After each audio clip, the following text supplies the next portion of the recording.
Hi, Rahana. You're with the Million Climate Jobs campaign. Can you give us a little bit of information about that?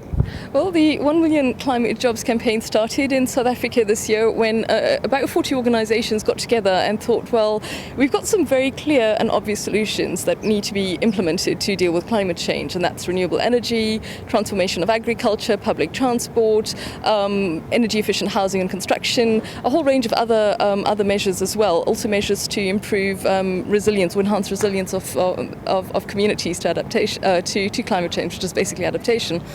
And we launched into a quite detailed desktop research project, which showed us, in fact, that we have about 3.5 million jobs that can be created. These are new jobs that can be created in dealing with climate change, and these are jobs in a wide range of activities. I mean, zero waste, for example, could create about 400,000 jobs. If you have transformation in the health sector, so that you're improving healthcare, but also reducing energy use in the health system, you could create about 1.3 million part-time jobs. So this is something that started relatively recently. What sort of reaction have you had from the South African government and from industry? We haven't taken it out yet, but certainly government is looking or is promoting job creation and job creation in the green economy as something that they are invested in. I mean, South Africa has made certainly some commitments to reducing its emissions, but we also have an economy that's very energy intensive. So the sorts of changes that we need are significant. I mean, we do need to shift away from energy intensive industries. I mean, mining, minerals beneficiation, and so on. And that is going to require some quite big shifts. So whether government is going to commit to that level of change in South Africa, that's not really showing yet, but certainly we think that those sorts of changes must be brought in and quite rapidly.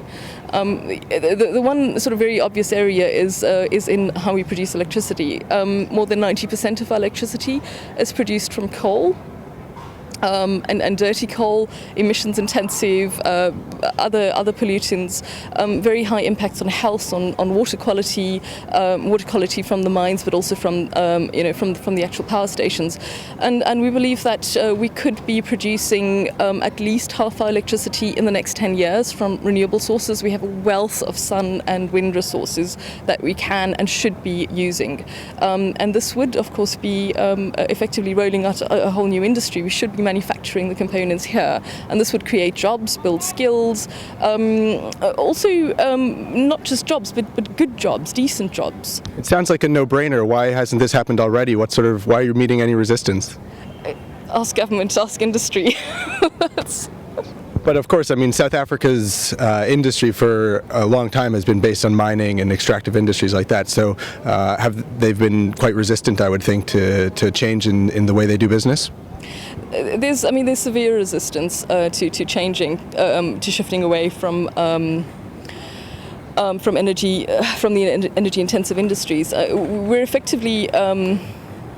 It's actually quite complex. I mean, during apartheid, we ended up with a system where we produced enormous amounts of very cheap electricity, which made it very attractive for companies to basically ship raw materials in to smelt or process in some way, and then ship it out again for further beneficiation. No, they're not going to want to change that. The mines, or the profit of the mines, partly depends on the cheap electricity that we produce, and this was something that was set decades ago.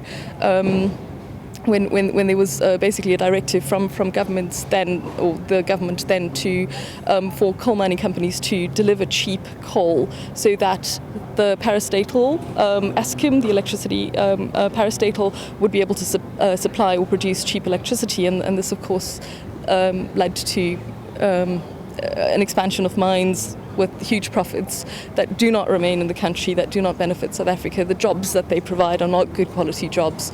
So what would you consider a good quality job, for example? Well, the definition we're working to with decent work, work that where, well, firstly, of course, good wages, good working conditions, jobs that enhance quality of life, jobs where workers can expand, can develop skills as they want to, can grow in different directions. So there's room for growth, for education. There's definitely an emphasis on quality of life outside of the working environment, health, good health care. In the US and Europe and a lot of other countries now, we're seeing significant unemployment problems. Does South Africa have a similar unemployment problem? We have an official unemployment rate of 25%. This official rate considers people who are growing subsistence vegetable gardens to be employed, people who are begging to be employed, people who are doing sex work for survival to be employed. So when you look at the real unemployment rate, it's sitting on closer to 35%. We have something like 6 or 7 million people in the informal sector. There's a very heavy casualization of work. So where companies outsource their employment, they're no longer employing people directly, but they're relying on labour brokers. Something like 30% of workers are employed through labour brokers. So you're dealing with job losses, and this is continuing. You're also dealing with insecure work, casual work, poor working conditions, and endless struggles for good wages, living wages. We're here at the Durban climate change talks.